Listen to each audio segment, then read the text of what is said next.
Rook versus ரைஸ்டார் part 1. ஒரு நாள் வந்து பார்த்தீங்கன்னா ரூக்கோட ஃப்ரெண்ட்ஸ் எல்லாரும் சேர்ந்து ஒரு பப்ளிக் பிளேஸில் ஒரு ஆளை எவ்வளோ அசிங்கப்படுத்த முடியாதோ அவ்வளோ அசிங்கப்படுத்திட்டு இருக்காங்க. அவன் மேலே ஸ்ப்ரே அடித்து கலர் அடித்து அவனை ரொம்பவே அசிங்கப்படுத்தி கீழே தள்ளி விட்டு ரொம்பவே கேவலப்படுத்துகிறாங்க. அது வேற யாரும் இல்லைங்க, ஆடம் தான். ஆமாங்க, ஆடமுக்கு வந்து பார்த்தீங்கன்னா ஃப்ரெண்ட்ஸ்னு யாருமே இல்லை, அவங்க கூட யாருமே ஃப்ரெண்டாகவும் இருக்க மாட்டாங்க. அவனை எல்லாருமே அடித்து அசிங்கப்படுத்தும் போது கூட அவனை கேட்கறதுக்கு யாருமே சப்போர்ட்டாக வரவே இல்லை. ஒரு மனசாட்சியே இல்லாமல் ரூக் வந்து பார்த்தீங்கன்னா அவன் ஃப்ரெண்ட்ஸ் முன்னாடி அவன் கெத்து காமிக்கிறதுக்காண்டி ஆடமை ரொம்பவே அசிங்கப்படுத்திட்டு இருக்கான். ஆடம் வந்து பார்த்தீங்கன்னா ரொம்ப ஃபீல் பண்ண ஆரம்பிச்சிட்டான், நம்மளை யாருக்குமே பிடிக்கவே இல்லை அப்படின்னு. அப்போ ஆடமை காப்பாத்தாங்க யாருமே வரலையா? அப்படிதான் நானும் நினச்சிட்டு இருந்தேன். ஆனால் அங்கே நடந்த மேட்ரே வேற. என்ன ப்ரோ நடந்துச்சு? ஆடம் யாராட்டு காப்பாற்ற வந்திருந்தாங்களா? ஆமாம், அந்த இடத்துல ஒரு லெஜெண்ட் வந்திருந்தாரு. The only one legend Raistar. என்ன ப்ரோ சொல்றீங்க? ரைஸ்டார் வந்திருந்தாரா? ஆமாம் கைஸ், ரைஸ்டார் தான் வந்திருந்தார். ரைஸ்டார் தூரத்துலேருந்து பார்த்தாரு அங்கே என்ன நடக்க கூட்டமா அப்படின்னு வந்து பார்த்தாரு. கூட்டத்தெல்லாம் விலக்கி விட்டுட்டு பார்க்காரு. ஆடமை வந்து ரூக் வந்து ரொம்ப அசிங்கப்படுத்திட்டு ஸ்ப்ரேயெல்லாம் அடிச்சுட்டு இருந்ததை ரைஸ்டார் பார்க்காரு. ரைஸ்டாருக்கு வந்து பார்த்தீங்கன்னா ரொம்பவே கோவம் வந்துருது அதை பார்த்த உடனே. ரைஸ்டார் வந்து பார்த்தீங்கன்னா ஆடம் பக்கத்தில் போகிறாரு. ஆடம் பக்கத்தில் போனதுமே தெரியுது இவங்க வந்து பார்த்தீங்கன்னா ஆடம் எல்லாரும் கலாய்ச்சி அசிங்கப்படுத்தியிருக்காங்கன்ட்டு. ரைஸ்டார் வந்து பார்த்தீங்கன்னா ஒரு திரும்பி ஒரு தான் முறைச்சிருப்பாரு. எல்லாருமே பயந்துட்டாங்க. அதுக்கப்புறமா பார்த்தீங்கன்னா ரைஸ்டார் வந்து கூப்பிட்றாரு ஆடமை, வா போகலான்னு சொல்லி. ஆடமும் வந்து பார்த்தீங்கன்னா நம்மளை காப்பாற்ற தான் வந்திருக்காரு போல இருக்கு அப்படின்னு நினைச்சு அவர் கூட போறாரு. என்ன ப்ரோ சொல்ற? ரைஸ்டார் அப்போ அந்த இடத்துல ஒண்ணுமே பண்ணலையா?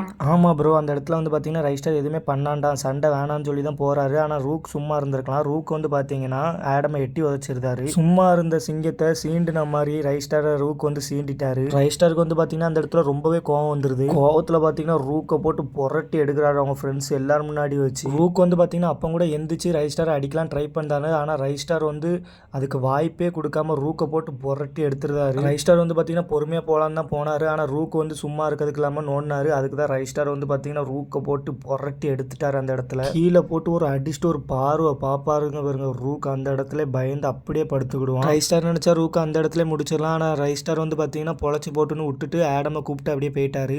ரூக்கு வந்து பார்த்தீங்கன்னா ரொம்பவே அசிங்கமாயிருது. ஆடமை எப்படி கீழே தள்ளி எல்லாரும் சிரிச்சிருப்பாங்களோ அதே மாதிரி ரூக் ஃப்ரெண்ட்ஸே ரூக்கை பார்த்து எல்லாருமே சிரிக்க ஆரம்பிச்சிட்டாங்க. நம்ம கூட இருக்க ஃப்ரெண்ட்ஸே நம்மளை பார்த்து சிரிக்கிறாங்கன்னு ரூக்குக்கு ரொம்பவே மனசு கஷ்டமாயிருது. நைட்டும் ஆக ஆரம்பிச்சுட்டு எல்லாரும் அவங்கவுங்க வீட்டுக்கும் போக ஆரம்பிச்சிட்டாங்க. ஆனால் ரூக் வந்து பார்த்தீங்கன்னா அதே இடத்துல இருந்து யோசிச்சுக்கிட்டே இருக்காரு. ரொம்பவே அவருக்கு மனசு கஷ்டமா இருக்கு. ரூக்குக்கு வந்து பார்த்தீங்கன்னா ரைஸ்டாரை பழி வாங்கியே தீரணும்னு ரொம்ப வெறி வந்துட்டு, ஆனால் நம்மளால தான் முடியாத, எப்படி அவனை பழி வாங்கன்ட்டு ரூக் ரொம்பவே யோசிச்சுட்டே உட்காந்துருக்கான் அந்த இடத்துல. அப்பந்தான் ரூக்குக்கு ஒரு யோசனை வருது. சரி பைசா கொடுத்து ரைஸ்டாரை எப்படியாட்டு கொல்ல சொல்லலாம் அப்படின்னு சொல்லிட்டு ஒரு இடத்துக்கு போறாரு. அந்த ஸ்குவாடை மீட் பண்றதுக்காண்டி ரூக் வந்து பார்த்தீங்கன்னா கிளாக் டவர் போயிருக்காரு. கையில வந்து பார்த்தீங்கன்னா ரைஸ்டாரோட போட்டோவை கொண்டுட்டு அப்படியே ஃபோன் பேசிட்டே போறாரு. ரூக் அப்படி யாரை தான் பார்க்க போயிருக்காரு? ரைஸ்டாரே அடிக்கிறது பெரிய கைனா அது யாரா இருக்கும்? இது எல்லாமே பார்ட் 2 வீடியோவில் பார்க்கலாம். பார்ட் 2 வீடியோ பார்க்கறதுக்கு நம்ம சேனல் எல்லாரும் சப்ஸ்கிரைப் பண்ணி வச்சுக்கோங்க. அப்புறமா இந்த வீடியோக்கு ஒரு 50 லைக் வந்துச்சுன்னா பார்ட் 2 வீடியோ வந்து சீக்கிரமாவே வந்துடும். பார்ட் 2 காண்டி எல்லாரும் வெயிட் பண்ணுங்க. பாய் கைஸ், பாய்.